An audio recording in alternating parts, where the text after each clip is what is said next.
প্রিয় দর্শক, মানুষ বাদেও জান্নাতে যাবে বেশ কয়েকটি প্রাণী, যেমন ইউনুস নবীকে গিলে ফেলা বিশাল মাছ, হজরত ইব্রাহিম নবীর ভেড়া, আসহাবে কাহাফের কুকুর, এছাড়াও সুলিমান নবীর হুদহুদ পাখি। সেই হুদহুদ পাখি কেন জান্নাতে যাবে? হুদহুদ পাখির কি কি ক্ষমতা ছিল? আর সুলেমান নবী হুদহুদ পাখিটিকে কোথায় পেয়েছিলেন? এছাড়া আরও জানব সুলেমান নবীর আংটি চুরি করে কিভাবে একটা জিন তার রূপ ধারণ করেছিলেন, আর সেই আংটির কি ক্ষমতা ছিল সেটা জানলেও অবাক হবেন। আরও জানব সুলেমান নবীর এক রহস্যময় বিবাহর ঘটনা। হলে চলুন শুরু করি আজকের ভিডিও। হজরত সুলাইমান আলাইহি ওয়াসাল্লাম ছিলেন মহান আল্লাহ তাআলার একজন রাসূল। তিনি ছিলেন হজরত দাউদ আলাইহি ওয়াসাল্লামের পুত্র।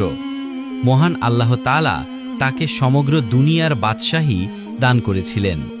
তিনি এই দুনিয়ার পক্ষে প্রায় ৭৫০০ বছর পর্যন্ত মানুষকে তাওহীদের দাওয়াত দিয়েছিলেন।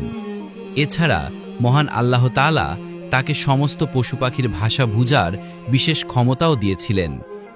একদা হজরত সুলাইমান আলাইহি ওয়াসাল্লামের দরবারে বনের সমস্ত পাখিরা এসে হাজির হল।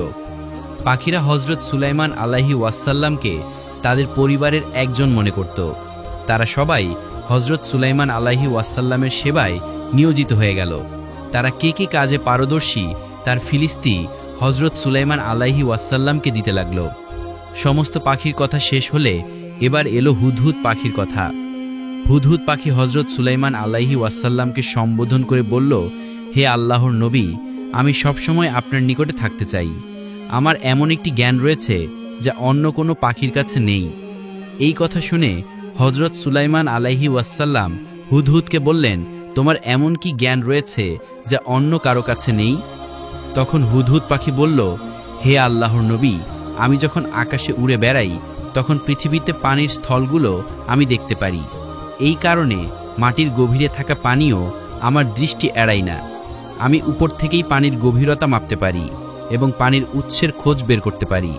সেজন্য আমি যুদ্ধের সময় আপনি এবং আপনাদের সৈন্যদের সঙ্গে থাকতে চাই। তার কথা শুনে হজরত সুলাইমান আলাইহি ওয়াসাল্লাম খুশি হয়ে বললেন, হে হুদহুদ পাখি, তুমি আমাদের একজন ভালো বন্ধু। আমরা যখন পানি ও ঘাসবিহীন মরুভূমিতে অবস্থান করব তখন তুমি আমাদের সঙ্গে থেকো। হজরত সুলাইমান আলাইহি ওয়াসাল্লামের এই কথা শুনে কাক খুবই ঈর্ষান্বিত হল।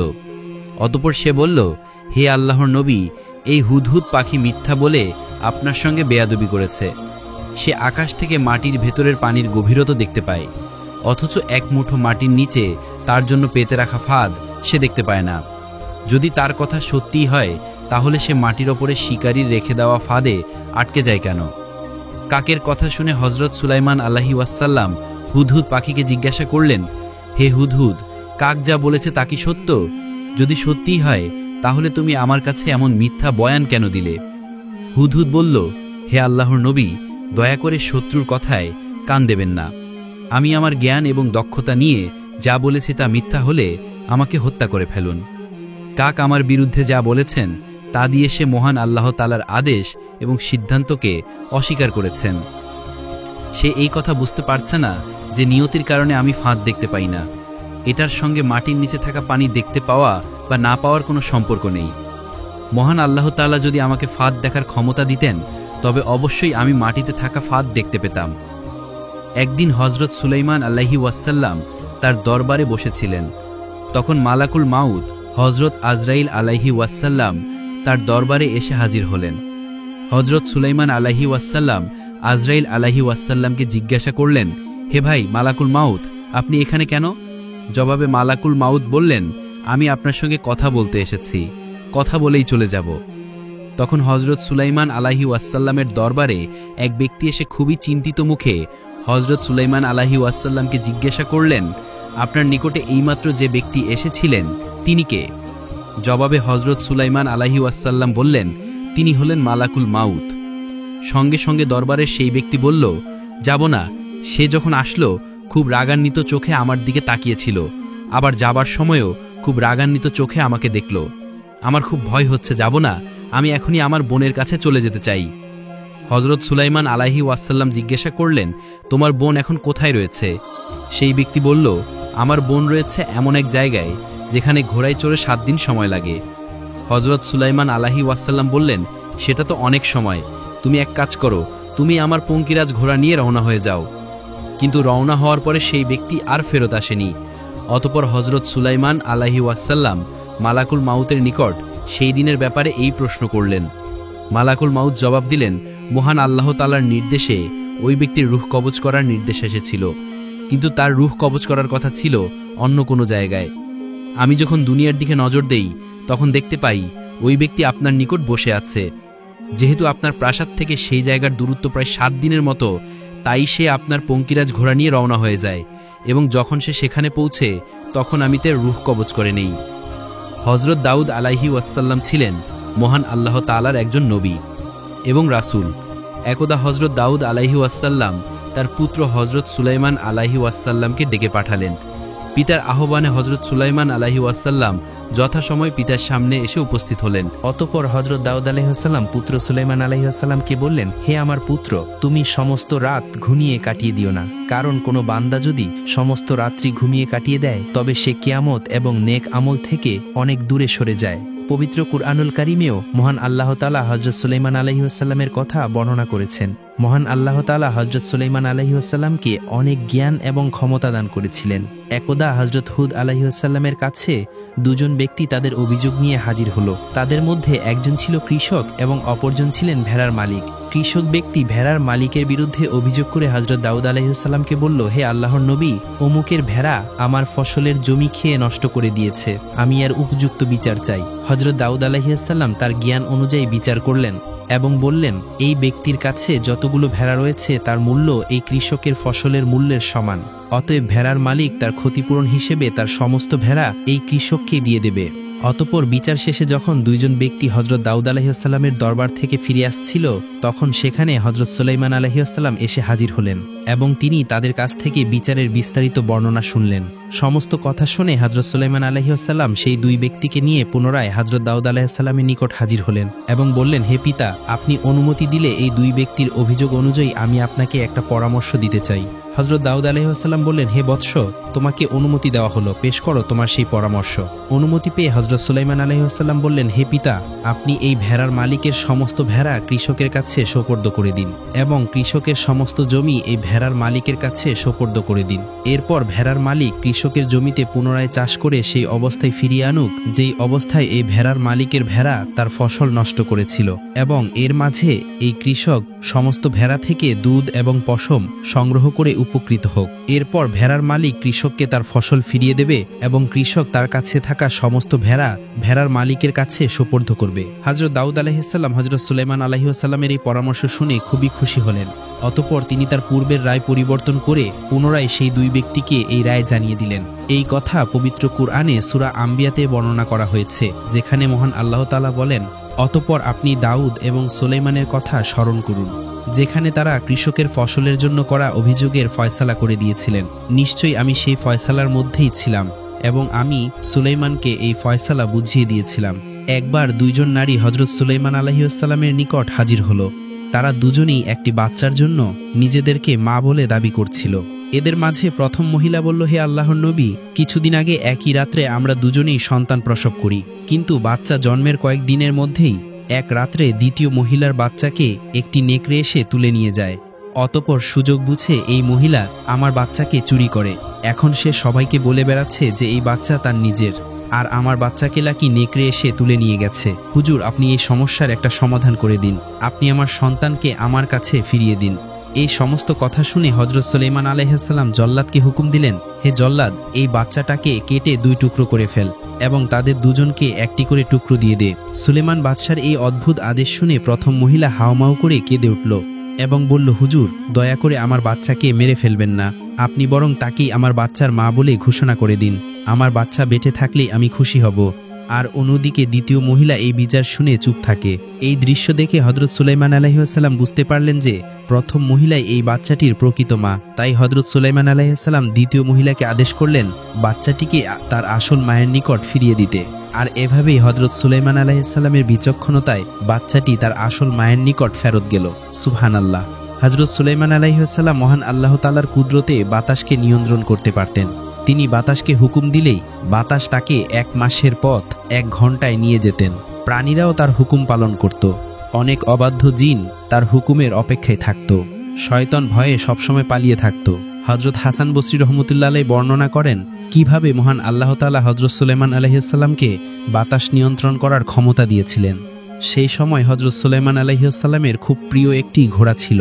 সেই ঘোড়ায় চড়ে সে সব জায়গায় ঘুরে বেড়াতেন, কিন্তু তিনি সেই ঘোড়ার প্রতি সবসময় মোহগ্রস্ত থাকতেন।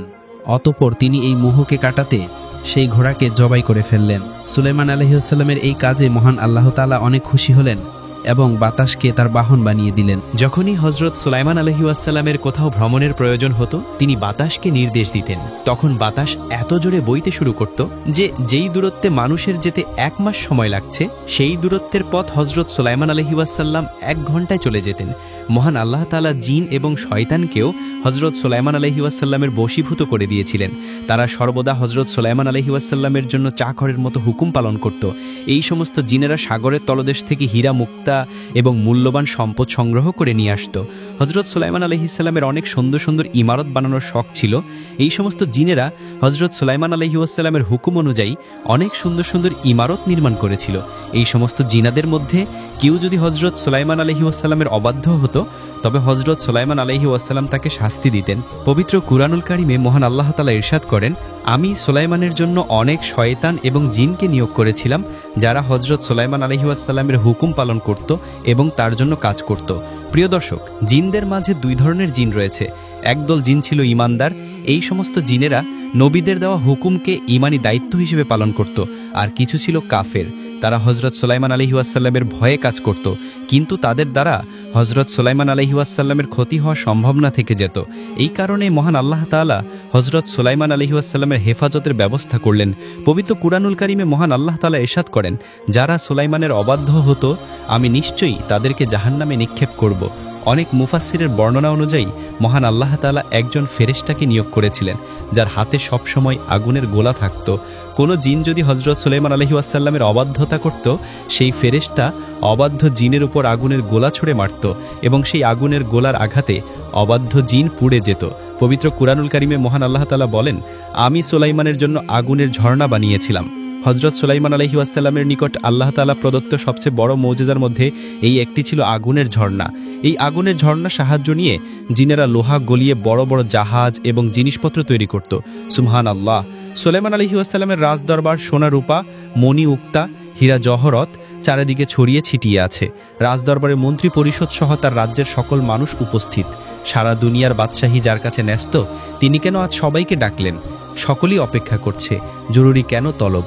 পাশে তার দেহরক্ষী একটি জিন দাঁড়িয়ে আছে। লোকজন জিজ্ঞাসা করল, হে বাদশাহ, এত জরুরি তলব কেন? আমাদের কেন ডাকা হয়েছে? জানতে পারি কি? সুলাইমান আলাইহি ওয়াসাল্লাম বললেন, আমি বিবাহ করতে চাই। তোমরা আমার জন্য একজন যোগ্য পাত্রী ব্যবস্থা করো। এই কথা শুনে লোকজন অবাক হয়ে গেল। একজন বলল, হে বাদশাহ, আপনি কেমন পাত্রী চান? তার যদি একটু বর্ণনা দিতেন তাহলে পাত্রী খুঁজতে আমাদের খুব সুবিধা হতো। হজরত সুলাইমান আলাইহি ওয়াসাল্লাম তাদের কথার জবাবে বললেন, আমি যাকে বিবাহ করব তার 4টি গুণ থাকতে হবে। প্রথমত, মেয়েটিকে পর্দনশীল হতে হবে এবং দিনদার হতে হবে। দ্বিতীয়ত, মেয়েটি হতে হবে আমানতদার। তৃতীয়ত, মেয়েটি সুন্দরী এবং ভালো পরিবারের হতে হবে। বাদশাহের এই আদেশ পাওয়া মাত্র রাজ্যের সমস্ত মানুষ বেরিয়ে পড়ল পাত্রীর সন্ধানে। প্রতিটা রাজ্যে ঘুরে ঘুরে তারা এই সংবাদ ঘোষণা করতে লাগলো। পরের দিন যখন বাদশাহের সৈন্যরা পাত্রী খুঁজতে বের হলো, তখন একজন জেলের সঙ্গে তাদের দেখা হলো। জেলে তাদেরকে জিজ্ঞাসা করলো, কি ব্যাপার, আপনারা এখানে কিসের ঘোষণা দিচ্ছেন? তখন তারা বলল, সুলাইমান আলাইহি ওয়াসাল্লাম বিবাহ করতে চান এবং তিনি এমন একটি পাত্রীকে বিয়ে করবেন যার মধ্যে 4টি গুণ থাকবে। লোকটি জানতে চাইল কি সেই গুণ। তারা বলল, মেয়েটিকে পর্দনশীল হতে হবে, আমানতদার হতে হবে, দেখতে সুন্দরী হতে হবে এবং ভালো পরিবারের মেয়ে হতে হবে। এইসব কথা শুনে জেলে তাদেরকে কিছু না বলেই সামনে চলতে লাগলো আর মনে মনে বলতে লাগলো, হে আল্লাহ, আমার একটা উপযুক্ত মেয়ে আছে। এই 4টি গুণের মধ্যে 3টি গুণ তার মধ্যে রয়েছে, যেমনটি বাদশা চান। জীবনে কোনো পুরুষ তাকে দেখেনি। সে আমানতদার, সারাদিন রোজা রাখে ও রাতের বেলা আল্লাহর ইবাদত করে। আমার মেয়েকে যদি সুলাইমান আলাইহিস সালামের সাথে বিবাহ দিতে পারতাম, তাহলে আমার জীবন ধন্য হয়ে যেত। আমি হতাম সুলাইমান আলাইহিস সালামের শ্বশুর এবং সুলাইমান বাদশাহ হতো আমার মেয়ের জামাই। আমি কিয়ামতের দিন তার হাত ধরে জান্নাতে যেতে পারতাম। হে মহান রব, তুমি দয়ার সাগর, রহমানুর রহিম, তুমি আমার দোয়া কবুল করে নিও। অতঃপর জেলে হাঁটতে হাঁটতে বাড়িতে গিয়ে উপস্থিত হলো এবং তার স্ত্রীকে বলল, তুমি কি একটি খবর পেয়েছো? স্ত্রী বলল, কি খবর? কি হয়েছে? আপনার চোখে পানি কেন? তিনি বললেন, আমাদের দেশের বাদশা সুলাইমান আলাইহিস সালাম বিবাহ করতে চান। তিনি যে মেয়েকে বিবাহ করতে চান তার মধ্যে এই 4টি গুণ থাকতে হবে, আর সেই 4টি গুণের মধ্যে আমার মেয়ের 3টি গুণ রয়েছে। আমি যদি আমার মেয়েকে সুলাইমান পয়গম্বরের সাথে বিবাহ দিতে পারতাম তাহলে আমার জীবন ধন্য হয়ে যেত। এই কথা শুনে জেলের স্ত্রী বললেন, আপনি এসব কি বলছেন? আমরা হলাম জেলের বংশ, গরিব, আমাদের ঘরবাড়ি নেই, 3 বেলা ঠিক মতো খাবার জোগাড় করতে পারি না। আমাদের মেয়েকে সুলাইমান বাদশা কেন বিবাহ করবেন? তিনি হলেন এই দেশের বাদশা, তার প্রাসাদে কোনো কিছুরই অভাব নেই, তিনি কখনোই আমাদের মেয়েকে বিবাহ করবেন না। আপনি এমন ইচ্ছা আর কখনোই মনের মধ্যে আনবেন না। বাদশার সৈন্যরা জানতে পারলে বিপদ হতে পারে। আমাদের মতো নিম্ন স্তরের মানুষের এমন স্বপ্ন না দেখাই ভালো। স্ত্রীর এই সমস্ত কথা শুনে জেলে তার চোখ মুছে মাছ ধরার উদ্দেশ্যে রওনা হতে লাগলো। তখন মেয়েটি ঘর থেকে বের হয়ে বলল, আব্বাজান, আপনি এমন মন মোড়া হয়ে কোথায় যাচ্ছেন? কিন্তু তিনি মেয়ের প্রশ্নের উত্তর না দিয়ে চলে গেলেন। তখন মেয়েটি তার মাকে জিজ্ঞাসা করলো, আম্মাজান, আব্বাজানের কি হয়েছে? তখন মা মেয়েকে উত্তর দিল, শুনেছি সুলাইমান বাদশা বিয়ে করতে চান, আর তিনি যে মেয়েকে বিবাহ করতে চান তার মধ্যে 4টি গুণ থাকতে হবে। সেই 4টি গুণের মধ্যে তোমার মধ্যে 3টি গুণ রয়েছে, কিন্তু আমরা গরিব ও জেলের বংশ হওয়ার কারণে তোমার সঙ্গে বিয়ের প্রস্তাব দিতে পারলাম না। মেয়ে বলল, আম্মাজান, যদি আমার এমন ইমানদার পয়গম্বর বাদশার সাথে বিবাহ হতো তাহলে সত্যি আমার জীবন ধন্য হয়ে যেত। মা তাকে ধমক দিয়ে বলল, সাবধান, এমন স্বপ্ন দেখবে না। সুলাইমান আলাইহিস সালামের সৈন্যরা যদি শুনতে পারে তাহলে বাদশার কাছে নালিশ করবে। বাদশা ও আমাদের মধ্যে অনেক পার্থক্য, আমরা এমন স্বপ্ন কখনই দেখতে পারি না। তখন মেয়েটি কান্না করতে করতে ঘরের ভিতরে চলে গেল এবং জায়নামাজি বিছিয়ে আল্লাহর কাছে দোয়া করতে লাগলো, হে আল্লাহ, তুমি দয়াবান, যে সুলাইমানকে তুমি বাদশা বানিয়েছো সেই আমাকেই তুমি জেলের ঘরে জন্ম দিয়েছো। তুমি যাকে ইচ্ছা গরিব বানাও, আবার তুমি যাকে ইচ্ছা ধনী বানাও, তুমি ইচ্ছা করলে সবই করতে পারো। হে আল্লাহ, সুলাইমান বাদশার সাথে বিয়ে না হওয়া পর্যন্ত তুমি আমার মৃত্যু দিও না। হে মাবুদ, ছোটবেলা থেকেই আমি তোমার ইবাদত করি, তুমি আমার এই ইচ্ছাকে পূর্ণ করে দাও। তার সাথে বিবাহ হলে আমি কিয়ামতের দিন তার স্ত্রী হিসেবে পরিচয় পাবো। মেয়েটি দোয়া করার পর একটি চিঠি লিখে সুলাইমান আলাইহিস সালামের নিকট পাঠিয়ে দিল। এদিকে একটি শয়তান জিন বহুদিন ধরে অপেক্ষায় আছে কিভাবে সুলাইমান আলাইহিস সালামের মুজিজার আংটি সে আত্মসাৎ করবে, কেননা তার এই আংটির কারণে সমগ্র মানুষ, জিন, পশু পাখি, এমনকি বাতাসও তার গোলাম হয়ে থাকতো। এই মুজিজার আংটি যদি চুরি করা যায় তাহলে তার কথা সমস্ত রাজ্য শুনবে, সবকিছুই তার গোলাম হয়ে থাকবে। শয়তান স্বপ্ন দেখে সুলাইমান আলাইহিস সালামকে সরিয়ে দিয়ে সে ওই সিংহাসনে বসবে। এভাবেই কেটে গেল বেশ কিছুদিন, কিন্তু কেউই বাদশা সুলাইমান আলাইহিস সালামের নিকট কোনো পাত্রীর খোঁজ নিয়ে আসেনি। তাই তিনি আবারও সমস্ত লোকজনদেরকে খবর পাঠিয়ে তার দরবারে হাজির হওয়ার আদেশ দিলেন। নির্দিষ্ট সময় রাজ্যের সকলেই তার দরবারে এসে হাজির হলো। তখন তিনি বললেন, কি ব্যাপার, আপনারা কি কোনো পাত্রীর খোঁজ পেয়েছেন? তখন একজন বলল, হুজুর, আপনার শর্ত অনুযায়ী পাত্রী খুঁজে পাওয়া খুবই মুশকিল, কিন্তু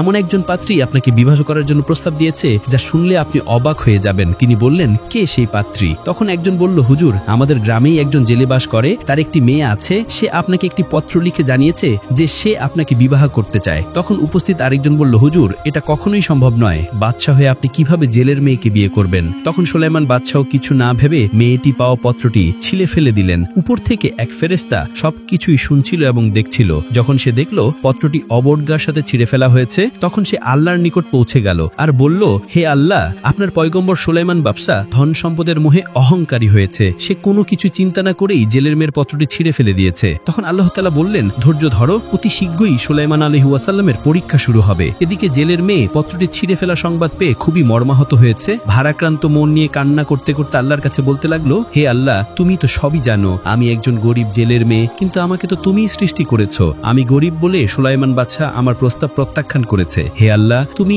হয় আমাকে ধনী বানিয়ে সুলাইমান আলাইহিস সালামের সাথে বিবাহ বন্ধনে আবদ্ধ করে দাও, না হয় সুলাইমান বাদশাকে গরিব বানিয়ে আমার সাথে বিবাহ বন্ধনে আবদ্ধ করে দাও। এদিকে সুলাইমান আলাইহিস সালাম তার হাতের মুজিজার আংটি খুলে তার দেহরক্ষীর সামনে রেখে গেলেন এবং বললেন, এখান থেকে কোথাও যাবে না, চারদিকে খেয়াল রাখবে। এই কথা বলে তিনি গোসলখানায় গেলেন। তখন শয়তান জিন সুলাইমান আলাইহিস সালামের রূপ ধারণ করে দেহরোগীর সামনে গেল আর বলল, অতি তাড়াতাড়ি আমার আংটিটি দাও। একটা শয়তান জিন আমার রূপ ধারণ করে সারা রাজ্য ঘুরে বেড়াচ্ছে, সে চায় আমাকে সরিয়ে দিয়ে সিংহাসনে বসতে এবং সারা রাজ্যকে পরিচালনা করতে। তোমরা যেখানে দেখতে পাবে শাস্তি দিবে। এই বলে শয়তান জিন মুজিজার আংটি হাতে লাগিয়ে সিংহাসনে বসলো। এখানেও সবাইকে বলতে লাগলো, সারা রাজ্যে শয়তান জিন আমার রূপ ধারণ করে সবাইকে বোকা বানাচ্ছে, আপনারা সবাই সাবধানে থাকবেন। অতঃপর সত্যিকারের সুলাইমান আলাইহিস সালাম পাক পবিত্র হয়ে গোসলখানা থেকে বের হয়ে এসে বললেন, আমার আংটিটি দাও।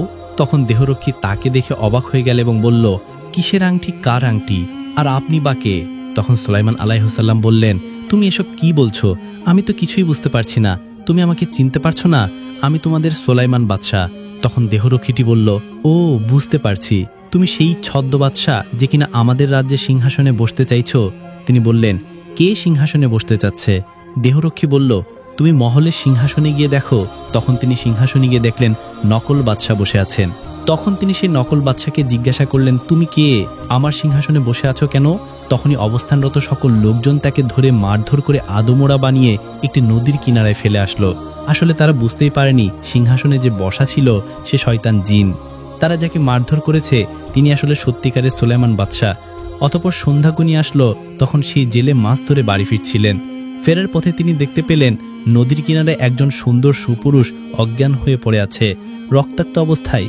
তখন তিনি তার পাশে গেলেন আর লক্ষ্য করলেন তার কপাল থেকে যেন উজ্জ্বল নূরের জ্যোতি বের হচ্ছে। তখন জেলে নদীর পানি এনে তার মাথায় দিলেন। কিছুক্ষণ পর জ্ঞান ফিরল। তখন জেলে তাকে জিজ্ঞাসা করল, কে আপনি? এভাবে এখানে পড়ে আছেন কেন? তখন সুলাইমান আলাইহিসসালাম ভাবতে লাগলেন, যদি আমি বলি সুলাইমান বাদশাহ তাহলে তিনিও আমাকে বিশ্বাস করবেন না। তখন তিনি জবাব দিলেন, আমার মাথায় খুব আঘাত পেয়েছি, আমি কিছুই বলতে পারছি না। তখন জেলে বললেন, তাহলে আপনি আমার সঙ্গে আমার বাড়িতে চলেন। অতঃপর তিনি সুলাইমান আলাইহিসসালামকে তার বাড়িতে আশ্রয় দিলেন। জেলে এবং তার স্ত্রী মিলে তাকে সেবা যত্ন করতে লাগলেন। পরের দিন সকালবেলা তিনি একটু সুস্থ হলেন। তখন জেলে তাকে জিজ্ঞাসা করলেন, তুমি এখন কোথায় যাবে বাবা? কিন্তু সুলাইমান আলাইহিসসালাম কোনো উত্তর দিলেন না, কারণ তিনি বুঝতেই পারছিলেন না যে তিনি এখন কোথায় যাবেন। তাই তিনি চুপ করে রইলেন। তখন জেলে বলল, বাবা, তোমার যদি যাওয়ার মতো কোনো জায়গা না থাকে তবে আমার সাথে থাকতে পারো। আমার সাথে মাছ ধরার কাজে আমাকে সাহায্য করতে পারো। আমি তোমার পারিশ্রমিক 200 দিরহাম করে প্রতি মাসে পরিশোধ করে দেব। এই বলে জেলে বের হয়ে গেলেন। সুলাইমান বাদশাহ তখন আল্লাহর নিকট বলতে লাগলেন, হে আল্লাহ, আমি তোমার কাছে এমন কি অপরাধ করেছি তো তুমি আমার এমন পরীক্ষা নিচ্ছ? ছিলাম বাদশাহ আর এখন আমি জেলে হিসেবে নদীতে মাছ ধরতে যাব।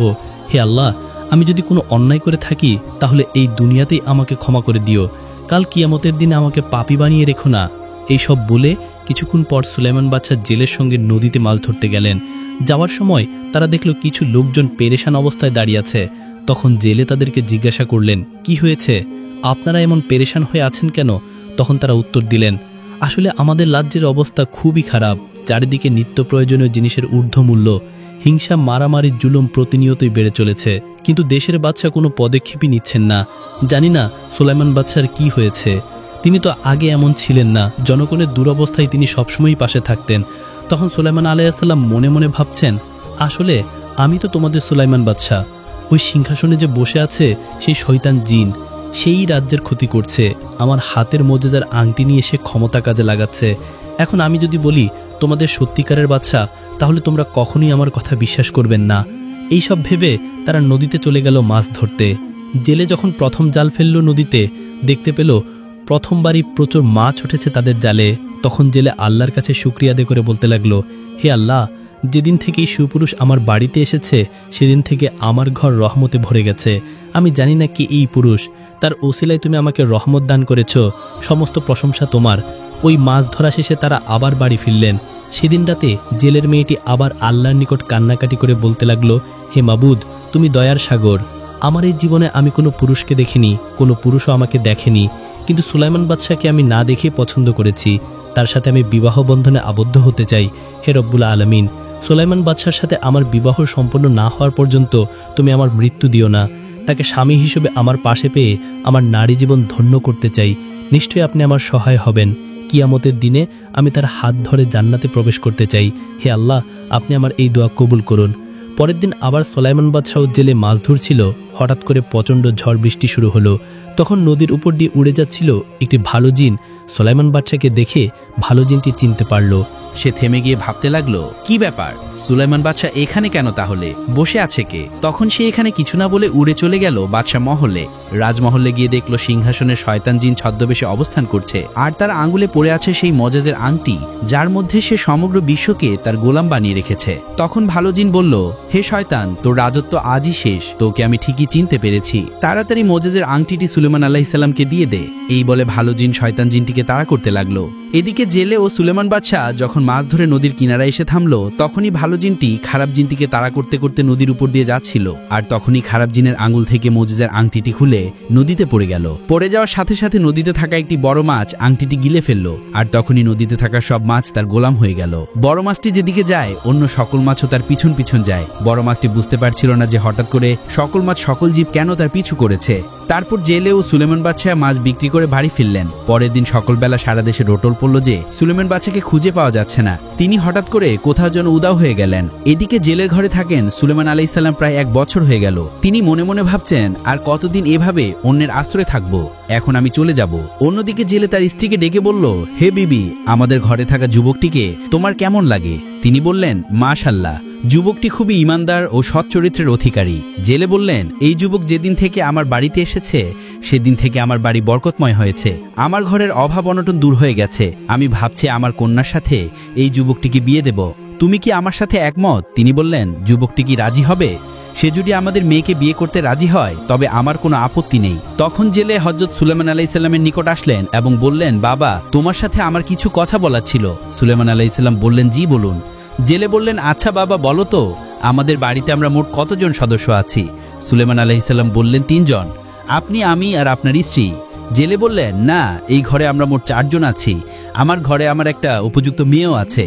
সুলেমান আলাইহিস সালাম বললেন, কি বলেন? আমি তো এতদিনের মধ্যে কোনোদিনও তাকে দেখিনি। জেলে বললেন, বাবা, আমার মেয়েটি খুবই ইমানদার, আমানতদার, পর্দানশীল ও সুন্দরী, তাই তুমি তাকে কখনোই দেখনি। সে সারাদিন রোজা রাখে ও সারা রাত আল্লাহর ইবাদত করে।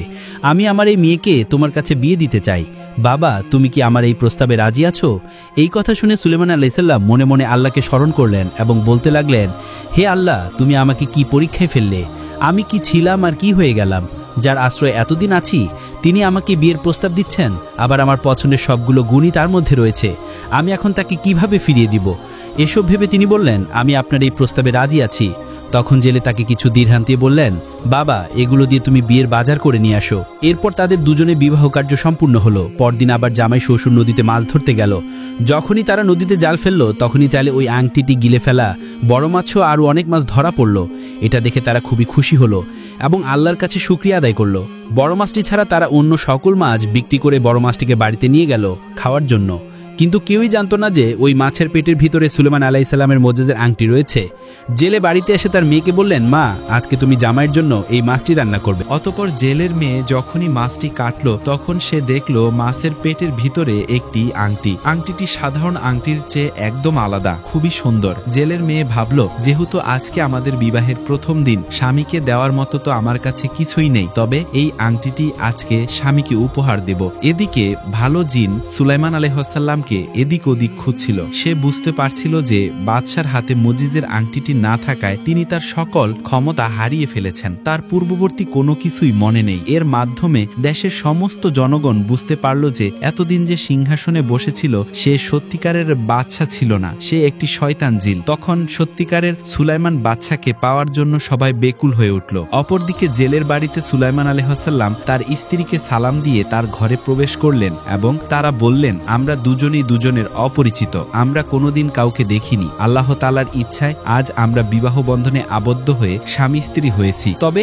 আমার কিছু জানার আছে। মেয়েটি বললেন, জি বলুন। এরপর সুলাইমান আলাইহিস সালাম বললেন, তুমি কি আমাকে বিয়ে করার আগে অন্য কাউকে পছন্দ করতে? সুলাইমান আলাইহিস সালামের স্ত্রী বললেন, জি না, তবে আমার একটা ইচ্ছে ছিল। সুলাইমান আলাইহিস সালাম বললেন, কি ইচ্ছা? তিনি বললেন, বহুদিন আগে আমি একজনকে না দেখেই পছন্দ করেছিলাম এবং আল্লাহর কাছে চেয়েছিলাম তার সাথে বিবাহ হওয়ার আগে যেন আমার মৃত্যু না হয়। সেই মানুষটির 4টি শর্তের মধ্যে একটি শর্ত আমার মধ্যে ছিল না, অর্থাৎ আমি গরিব ও জেলের মেয়ে হওয়ার কারণে সে আমার প্রস্তাবপত্রটি ছিঁড়ে ফেলে দিয়েছিল। সুলাইমান আলাইহিস সালাম বললেন, কে সেই ব্যক্তি? সুলাইমান আলাইহিস সালামের স্ত্রী উত্তর দিলেন, সে হলো দাউদ পুত্র সুলাইমান আলাইহিস সালাম, যার রাজ্যে টাকা পয়সা ধন দৌলত কোনো কিছুরই অভাব ছিল না। আমি আল্লাহর কাছে তখন দোয়া করেছিলাম, হে আল্লাহ, হয়তো তুমি আমাকে ধনী বানিয়ে দাও, না হয় সুলাইমান আলাইহিস সালামকে গরিব বানিয়ে দাও এবং তাকে আমার কাছে এনে দাও। থাক, এসব কথা বলে আর লাভ নেই। এখন থেকে আপনি আমি স্বামী স্ত্রী। তখন সুলাইমান আলাইহিসসালাম ভাবলেন, হে আল্লাহ, এই মেয়ের দোয়াই তুমি কবুল করেছ, আজ আমি বাদশা থেকে জেলে হয়েছি।